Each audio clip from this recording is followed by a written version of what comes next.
No, sorry. Maybe you're not getting me. Yes, I think it's completely ridiculous for you to just get to claim that the Israeli motivations are pure. Oh my God, are you kidding That's an interesting me? point if you take away their nuclear weapons. Oh my God, you just have nothing except nonsense and interrupting me. Okay. You are the most demoralized, brain-rotted idiot alive. You wanted to debate me because I'm so wrong about everything and I'm so influential and you wanted to smack it down. It ain't gonna be you, lady. You're not the one who's gonna stop me.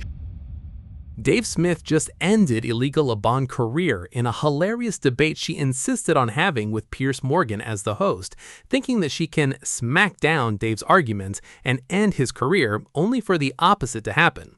Starting with the main issue, which is Israel and the ongoing Gaza genocide despite the so-called ceasefire agreement, let's see how Dave breaks down the classical Zionist argument about intention. You wanted to come on, but specifically with Dave Smith, you think he's wrong about absolutely everything. So just outline your main complaints about Dave Smith. The whole point of this conversation is that you're making moral equivalencies, and these moral equivalencies blur the distinction between right and wrong, good and evil. Now, you can say that, but some of these actions look like they are evil in themselves, but the entire conversation always goes down to intent. That is what our entire criminal justice system is. But I don't agree with that. I actually don't agree. You've just said that some of the, unless I'm wrong, you've just said that some of the things Israel's been doing are evil, right? You've drawn your own moral equivalency. You said both sides are doing. Well, hang on. Both sides are doing evil things. That's surely the point Dave Smith was making. Both actions are equally immoral and evil as each other, but the motivation is completely different, and you cannot make equivalencies of those motivations. All right, Dave. But in your own words, you just said that both actions are equally immoral. I mean, it sounds right. Okay. So Piers, as always, it's just the same thing on repeat here, right? So the defense is to go, but look, the motivation of Israel is pure. The motivation of everybody else is evil, even though obviously what Israel is doing is objectively torturing women and children to death as they die with their bones crushed under rubble. But also, Piers, don't let it mess with you that at the highest levels of the Israeli government, they've kind of told you what their motivations are here. I mean, the South African case that they brought to the International Court of Justice was like 90% just direct quotes from Israeli leaders. The prime minister himself referred to them as Amalek when talking to the military. You got the finance minister, the defense minister bragging about how nobody's getting any food for a 3-month period, bragging that not 1 ounce of grain will get into Gaza. I mean, I'm sorry, this is obviously terrorism. It borders on genocide. It's horrifically wrong. What is the intention of an ethnic cleansing campaign? Is that an unintended consequence as Israel is floating this out? No, sorry. Maybe you're not getting me. Yes, I think it's completely ridiculous for you to just get to claim that the Israeli motivations are pure. I'm sorry, especially listen, Benjamin. Okay. Oh my God, you just have nothing except nonsense and interrupting me. Okay, so when Benjamin Netanyahu goes to the United Nations a couple of weeks before October 7th and has Greater Israel on a map where all of Gaza and all of the West Bank are Israel, I'm sorry, why is it that you just get to give him the assumption that the motivation here wasn't to destroy Gaza, ethnically cleanse it, and annex it, as they're openly talking about doing right now? Now, I'm sure there's some people in Israel who don't have those motivations. I'm sure there are some people in Hamas who maybe just wanted to have a 2-state solution. But still, when the overwhelming motivations of the leadership are this impure, I don't think you get to say, oh, there's a major difference because one side's motivation is purely just to get the bad guys. Okay. So the argument Elica made is unbelievably stupid, and we can simplify it like this. We have 2 guys, one named Hamas and the other named Israel. They are both committing crimes, but the guy named Hamas is doing it with bad intentions, and the guy named Israel is doing it with good intentions. Dave already responded to the good Israeli intention part. We do not have an intention tester that we can put on people's hearts to know their true motives. So our only way to know intentions is by investigating what people actually say and do. And as Dave laid down, we have multiple top Israeli politicians from the prime minister on down saying that they want to ethnically cleanse Palestinians from Gaza and the West Bank. All we have to do to know their intention is listen and believe them. The second stupid part of this argument, which Dave didn't mention, is the scale of the crime. Any sane person would know that killing over 73,000 people is much worse than killing 1,200 people, purely in terms of scale. And if we go into the torture, the starvation, and the other deranged shit the IDF has done in this ongoing war, the comparison completely collapses on its face. And when Elica got completely cornered by Dave on this point, Piers decided to save her by shifting the subject to Iran. But that didn't go well for her either.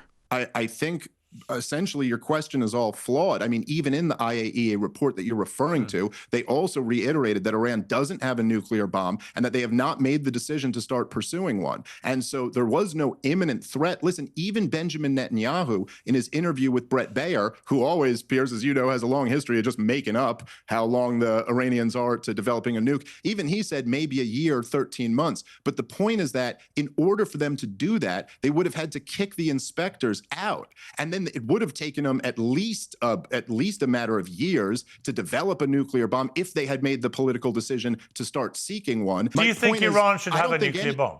No, I don't think anybody should have nuclear weapons. Right, but do you think in particular Iran should have one, given how much it supports terrorist groups? If Israel is the only country in the Middle East who secretly has nuclear weapons and is not a member of the Non-Proliferation Treaty, and they also funded Hamas. So I'm sorry, I do not think it's a legitimate justification for them to launch a war because they claim someone else is making nukes when they're not, and also they also funded Hamas or something like that. So no. Now, when you have an expansionist ideology that has eschatological beliefs about the end of the world and the end of Israel, and the desire is to proliferate and export its ideology of velayat faqih, not just to the Middle East, but to the entire world, and you say, I don't understand what's the difference between them having nukes and others having nukes, that is just profoundly misguided. Second of all, I didn't say that.